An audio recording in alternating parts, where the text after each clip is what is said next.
laisser faire la magie de la vie. Et c'est comme ça d'ailleurs également qu'on peut vivre des synchronicités.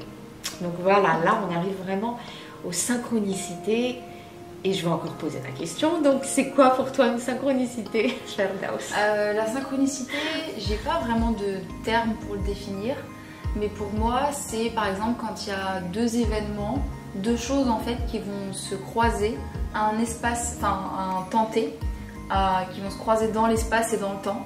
Ça peut être par exemple un peu comme les signes, ça peut être une parole, ça peut être une personne, ça peut être une pensée, et en fait ça va se croiser. Je donne un exemple. La dernière fois, je sais pas pourquoi je m'étais mise à repenser à une professeure à moi, à laquelle je n'avais pas pensé depuis super longtemps, et j'ai eu des souvenirs de classe avec cette professeure. Et quelques jours plus tard, j'ai croisé dans la rue cette prof. Donc pour moi, ça c'est une synchronicité. Parce que j'ai eu la pensée pour ma prof, je l'ai revue, j'ai revu les souvenirs en classe, et ensuite, quelques jours après, je la croise comme ça dans la rue, en plein Paris. C'était vraiment incroyable, je m'y attendais absolument pas, et pour moi, ça c'est une synchronicité. C'est cette pensée, c'est cet événement qui pile se croise, parce que si j'étais sortie 10 minutes plus tôt, ou si j'étais sortie 10 minutes plus tard, peut-être que ma prof, je l'aurais jamais croisée.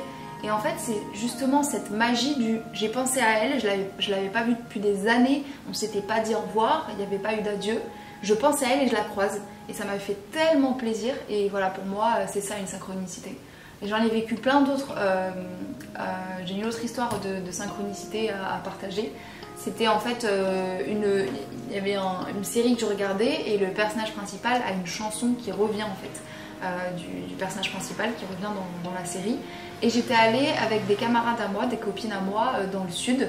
Et en fait, on est arrivé dans le Airbnb et j'avais besoin de réponses dans ma vie personnelle. Et en fait, je regardais énormément cette série. Et en arrivant dans le Airbnb, on s'installe et il y a un garçon qui arrive dans la rue, qui se met à jouer de la guitare. Et il joue à quoi? Il joue la chanson du personnage principal dont je regardais la série à ce moment-là. Et là, je le vis comme un signe et une synchronicité, puisque j'avais besoin en fait de réponses. Et j'en ai eu, et en fait c'était incroyable, parce que quelle était la probabilité pour que, au moment où j'arrive dans le Airbnb, ce garçon qui passait avec la guitare soit là, et en plus qu'il se mette à jouer cette chanson-là qui m'importait tout particulièrement à ce moment-là. Donc pour moi c'est ça la synchronicité, c'est vraiment cette magie de l'instant où plusieurs choses se croisent, et que c'est une réponse encore une fois à des questions qu'on s'est posées. Des fois c'est même inconscient en réalité. Enfin, je trouve que c'est pas forcément conscient. Et en fait, ce signe, cette synchronicité vont nous réveiller. Je vais me dire, ah, c'est vrai ça, je me rendais pas compte, mais je pensais à ça comme ça, ou je vivais ça comme ça. Et comme j'ai ce signe et cette synchronicité, ça me réveille et ça me relance vers une trajectoire. Comme tu dis, ça guide en fait automatiquement vers un chemin. Oui. Plutôt que vers un autre. Oui, oui. Je suis de ton avis.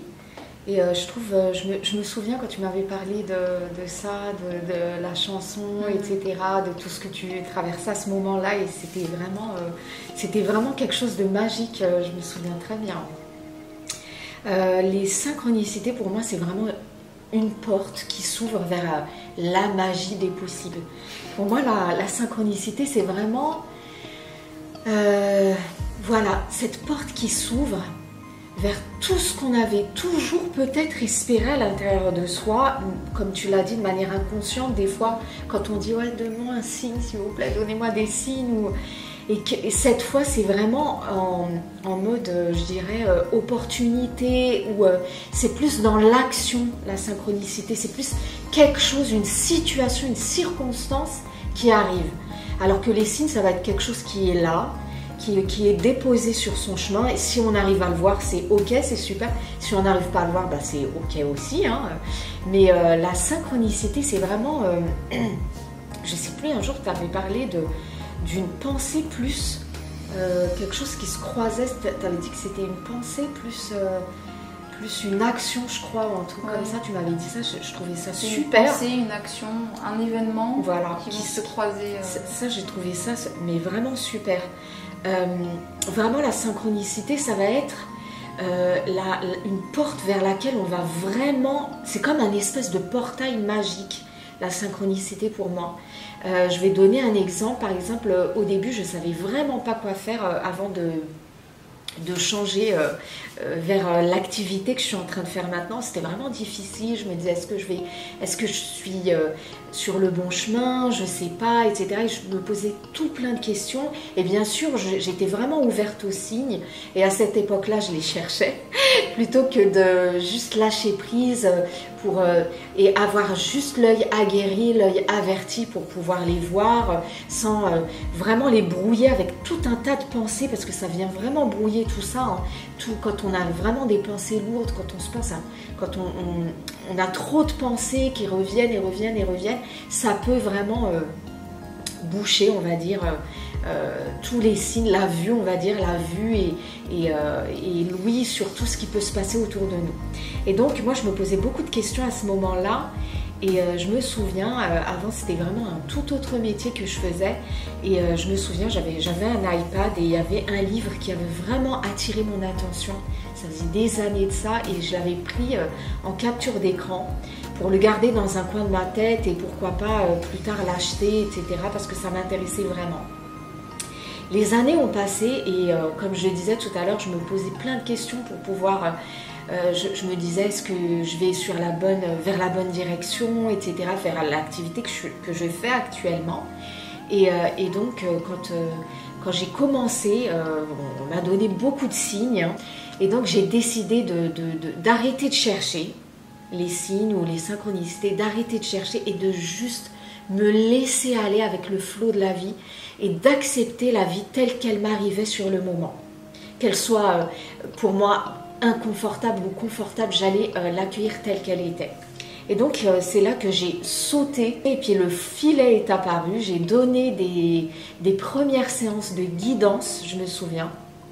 Et j'ai eu une des premières clientes à qui j'ai donné ces séances, et la cliente, donc l'une des premières clientes, c'était l'auteur du livre que j'avais repéré des années avant, et pour moi c'était une synchronicité de fou qui se présentait à moi, mais également un énorme signe qui me montrait que j'étais vraiment sur la bonne voie et que je devais y aller sans plus me préoccuper, sans plus me poser trop de questions, et que je devais juste faire ce que j'avais à faire sur le moment. Et pour moi c'était extraordinaire, et j'ai vécu énormément de choses de ce genre, d'événements, de synchronicité. C'était vraiment magique, et aujourd'hui encore on en vit, et c'est super quand on peut partager ça, par exemple quand on voit des choses toi et moi et qu'on éclate de rire tellement qu'on est émerveillé par la magie de la vie.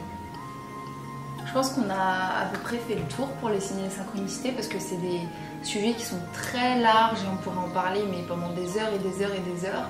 Mais voilà, je pense que là on a partagé nos expériences personnelles, et on a aussi un peu donné notre avis sur ce que c'était.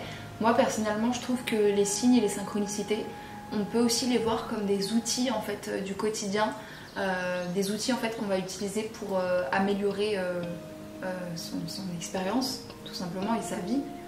C'est quelque chose que tout le monde vit et que tout le monde peut expérimenter et que tout le monde peut utiliser. Faut juste s'y ouvrir, comme je disais, et on en trouve tout le temps et on en voit tout le temps.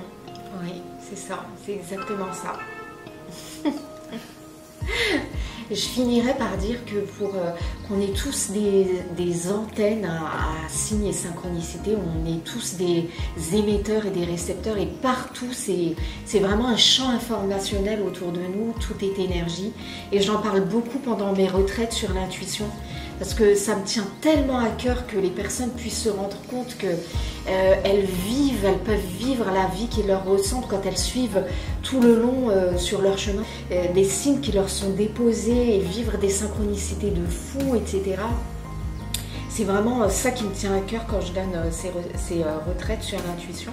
Également, je donne également des masterclass sur l'intuition pour reconnaître si c'est vraiment des signes, pour reconnaître si c'est vraiment sa voix intérieure qui vient parler, pour donc la voix de l'âme en fait, hein, qui vient nous guider sur notre chemin, ou si c'est des peurs ou juste la voix du mental qui vient nous raconter des histoires. J'aime beaucoup expliquer ça dans les masterclass que je donne. Vraiment, j'en ai donné mais des tas. Et puis également, je donne, quand on a bien connecté à tout ce qui est voix intérieure et qu'on est prêt à s'ouvrir aux signes et aux synchronicités, je donne également un super programme pour se connecter à l'énergie de son projet et vraiment à s'écouter, à pouvoir apprendre à s'écouter de plus en plus et à laisser ouvrir ce qui émerge à l'intérieur de soi et qui a été vraiment enfermé à cause des filtres qu'on s'est mis et des carcans de la société, etc. etc. Ben écoute Ferdows, je te remercie, ben, c'est moi qui te remercie. Je te fais un gros bisou ma chérie. Voilà. On pourra faire d'autres partages autour d'autres discussions, d'autres sujets. Je vous fais de gros bisous.